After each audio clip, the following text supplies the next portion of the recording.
প্রধানমন্ত্রী শেখ হাসিনা বলেছেন, আওয়ামী লীগ দেশ বিক্রি করে না, দেশ বিক্রি করে গেছেন জিয়া, এরশাদ এবং খালেদা জিয়া। বাজেট অধিবেশনের সমাপনী বক্তব্যে প্রধানমন্ত্রী বলেন, বাংলাদেশ ভারতের ভেতর দিয়ে নেপাল, ভুটানের সাথে ট্রানজিট পাচ্ছে। আশ্রয়ণ প্রকল্পের ফলে হতদরিদ্রদের জীবনমান উন্নয়ন হয়েছে বলেও উল্লেখ করেন প্রধানমন্ত্রী শেখ হাসিনা। ওবায়দুল রশিদ জানাচ্ছেন। দ্বাদশ জাতীয় সংসদের প্রথম বাজেট অধিবেশনের সমাপনী পাশ হয় জাতীয় প্রাথমিক শিক্ষা একাডেমি বিল ২০২৪। অধিবেশনের সমাপনীতে সংসদ নেতা প্রধানমন্ত্রী শেখ হাসিনা বলেন, ১৯৭৭ সালে ভারত সফরে গিয়ে জিয়াউর রহমান বাংলাদেশে ভারতীয় পণ্য উন্মুক্ত করে এবং ১৯৮০ সালে গ্যাস বিক্রির চুক্তি করে। আজকে ভারতকে আমরা ট্রানজিট দিলাম কেন, তার নিয়ে আপত্তি। ট্রানজিট তো অলরেডি দেওয়া আছেই।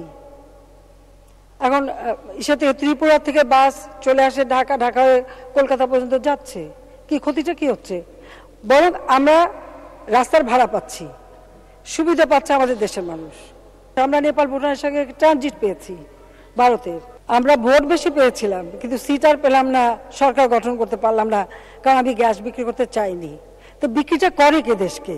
করে গেছে তো খালেদা জিয়া, করেছে এরশাদ সাহেব, করেছে জিয়াউর রহমান, এরাই করে গেছে, আওয়ামী লীগ করে না। প্রধানমন্ত্রী শেখ হাসিনা আশ্রয়ণ প্রকল্প নির্মাণ এবং এর মাধ্যমে সুবিধাভোগীরা কিভাবে উপকৃত হচ্ছে তা তুলে ধরেন। পুনর্বাসিত যারা, তাদের পুষ্টিকর খাবার গ্রহণ, খাদ্য বাবদ ব্যয়, শিক্ষা, স্বাস্থ্য ও সামাজিক অবস্থানে উল্লেখযোগ্য উন্নতি সাধন হয়েছে। তো সেটাই তো আমরা চাচ্ছিলাম।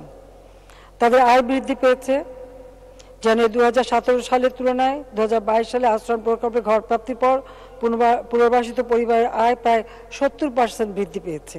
বাকি যতটুকু আছে, যারা এখনো, তাদেরও আমরা বাকি ঘর করে দেব। আর ভবিষ্যতের জন্য নদী ভাঙন বা এই ধরনের কোনো দুর্বিপাকে কেউ যদি ঘরবাড়ি হারায়, তাদেরও পুনর্বাসন করব। প্রধানমন্ত্রী বলেন, এবছর প্রবৃদ্ধির হার বৃদ্ধির লক্ষ্য রয়েছে। একই সাথে বাজেট ও বার্ষিক উন্নয়ন পরিকল্পনা যেন সঠিকভাবে বাস্তবায়িত হয়, সেজন্য সকলকে সমন্বিতভাবে কাজ করতে বলেন সংসদ নেতা প্রধানমন্ত্রী শেখ হাসিনা। সেই অবস্থা থেকে অন্তত একটু বলতে পারি। Obaidul Rashid, channel I, Dhaka.